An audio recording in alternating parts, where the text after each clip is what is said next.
저희 한의원에서는 카카오톡으로 혀통증에 대한 상담을 해드리고 있는데요. 특히 40, 50대 여성분들은 가뜩이나 갱년기로 힘든데 혀통증까지 생기셔서 정말 힘들어 하시는 경우를 많이 접하게 됩니다. 오늘은 갱년기와 혀통증이 겹친 사례를 살펴보면서 이런 증상이 왜 나타나고 어디를 어떻게 치료해야 하는지 알려드리겠습니다. 50대 중반부터 혀가 아프기 시작한 여성분의 사례인데요. 그저 갱년기 때문에 몸이 안 좋으니까 갱년기가 지나면 괜찮아지겠지 하면서 2년 정도나 참고 지내셨다고 합니다. 증상이 점점 심해지면서 심각성을 느끼신 건데요. 증상을 보면 입이 말라서 물을 계속 마셔야 하는데 입마름은 가시질 않고요. 오히려 목구멍까지 갈라지는 것 같은 심한 갈증이 느껴졌다고 합니다. 또 혀도 아프고 가슴도 답답하고 목이 타는 듯해서 잠도 제대로 못 주무셨는데요. 새벽에 겨우 잠들어도 한두 시간 만에 깨서 소변을 봐야 다시 잠들 수 있었다고 합니다. 왜 이런 증상이 나타났느냐 하면요.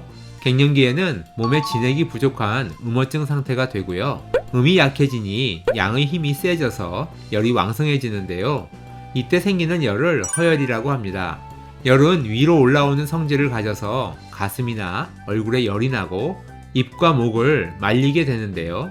잠을 못 자고 스트레스를 받으면 이런 증상이 더욱더 심해지게 됩니다. 왜냐하면 수면장애는 심장에 열을 생기게 하고 스트레스는 간에 열을 생기게 하는데요. 그래서 이분의 혀를 보면 혀끝 심장 영역과 혀 둘레 간 영역에 열이 올라온 흔적이 보이고요. 여기에 갱년기 허열이 겹쳐서 혀가 아플 수 있는 모든 조건이 갖춰지게 된 것입니다. 그리고 또 하나 특징적인 것이 혀 가운데에 생긴 백태와 갈라짐인데요. 입마름이 있으면 백태가 많아지긴 하지만 특히 혀 가운데 위장 영역에 백태와 혀 갈라짐이 있는 걸로 봐선 위장장애를 의심해 볼 수 있는데요. 여쭤보니 위염 때문에 위장약을 오래 복용하셨다고 합니다.